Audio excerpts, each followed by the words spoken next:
Kapal induk bertenaga nuklir adalah ekspresi khas militer Amerika Serikat. Mereka memungkinkan pejuang Amerika untuk mempertahankan serangan udara yang menghancurkan terhadap pasukan musuh di darat atau di laut. Selama berbulan-bulan yang tidak seperti sistem gempur lainnya, mereka tidak perlu akses ke pangkalan di darat untuk menyelesaikan misi mereka. Kekuatan menakutkan dari kapal induk Amerika menjadikannya sebagai alat yang ampuh untuk mencegah penyerang, tanpa perlu bergantung pada senjata nuklir. Namun para analis militer mengatakan bahwa kapal induk menjadi rentetan, karena rudal anti kapal jarak jauh berkembang cepat di seluruh negara. Misalnya persenjataan peluru kendali presisi Beijing, yang semakin meningkat. Tampaknya semakin mampu menemukan dan melumpuhkan kapal sepanjang 1000 kaki tersebut.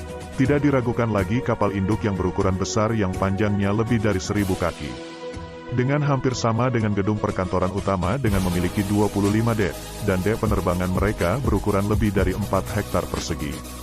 Namun para pemimpin Angkatan Laut Amerika percaya bahwa kapal induk sekarang lebih dapat bertahan selama Perang Dingin dan semakin tidak rentan terhadap serangan, ketika mempertimbangkan semua ketentuan yang telah dibuat untuk melindungi 10 kapal induk yang saat ini beroperasi di armada Amerika. Mudah untuk menyimpulkan bahwa mereka sebagai tempat perlindungan paling aman untuk dicari dalam perang besar. Berikut alasannya. Pertama, operator yang diterapkan selalu bergerak. Kapal induk bergerak cepat, pada kenyataannya untuk berlari lebih cepat dari kebanyakan kapal selam. Karena kapal induk dapat mempertahankan kecepatan 35 mil per jam. Kapal induk kelas Nimitz yang mengisi armada saat ini dapat dipindah kemana saja dalam area seluas 700 mil persegi. Dalam waktu 30 menit. Setelah 90 menit area itu berkembang jadi 6.000 mil persegi. Jadi menemukan pembawa bukanlah hal yang sama bagi musuh. Karena berhasil menargetkannya, pada saat senjata mereka tiba kemungkinan senjata itu akan hilang.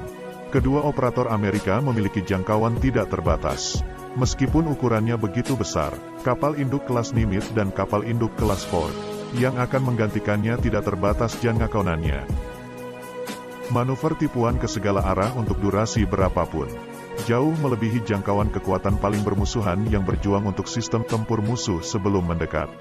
Sayap udara pembawa tipikal berisi lusinan pesawat tempur F-A-18 dan F-35 yang dilengkapi dengan sensor canggih. Dan senjata berpemandu presisi, dan berisi pesawat radar yang dapat melihat ancaman ratusan mil jauhnya. Dan pesawat perang. Elektronik Growler yang mampu mengungguli kekuatan yang akan mereka hadapi dan dapat mencegat penyerang, jauh sebelum mereka dalam jangkauan penargetan kapal induk. Sensor pembawa terjaring dengan aset ramah lainnya. Angkatan Laut telah menghabiskan beberapa dekade untuk mencari tahu bagaimana menghubungkan semua aset perang yang tersebar ke dalam satu jaringan.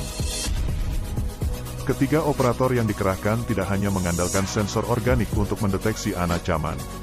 Mereka akan menerima informasi terus-menerus dari kapal perang permukaan dan bawah laut, dari pesawat berawak maupun tak berawak dan bahkan dari satelit pengintai yang mengorbit. Kapal induk tidak hanya akan memiliki kesadaran terperinci tentang potensi bahaya, tetapi juga akan menggunakan senjata di kapal perang jarak jauh untuk mencegat ancaman yang mungkin berada di luar jangkauan sistem di dalamnya. Keempat operator tidak pernah ditempatkan sendirian. Dari mulai bepergian ke Pasifik Barat, Teluk Persia, ataupun ke Laut Utara. Operator Amerika tidak pernah ditempatkan tanpa pengawalan. Dengan beberapa kombatan permukaan yang dilengkapi dengan pertahanan udara dan rudal paling canggih. Ditambah kapal selam yang bertenaga nuklir yang tak tertandingi dalam kemampuan mereka untuk menemukan dan menghancurkan kapal perang musuh di bawah ataupun di permukaan laut. Kapal permukaan sedang ditingkatkan dengan senjata generasi baru, untuk mencegat ancaman, radar yang 100 kali lebih kuat daripada sistem lama. Kapal selam terus ditingkatkan untuk berada di depan saingan bawah laut Rusia. Pertahanan kapal induk dilapisi untuk memberikan perlindungan yang mendalam. Pertahanan kapal induk dilapisi dengan sistem pertahanan yang menjangkau ratusan mil. Sehingga musuh yang berusaha masuk ke dalam jangkauan penargetan harus mengatasi rintangan. Seperti rudal, drone, pesawat berawak, kapal selam, dan lainnya. Keutamaan dari pertahanan berlapis adalah tidak ada lapisan yang sempurna.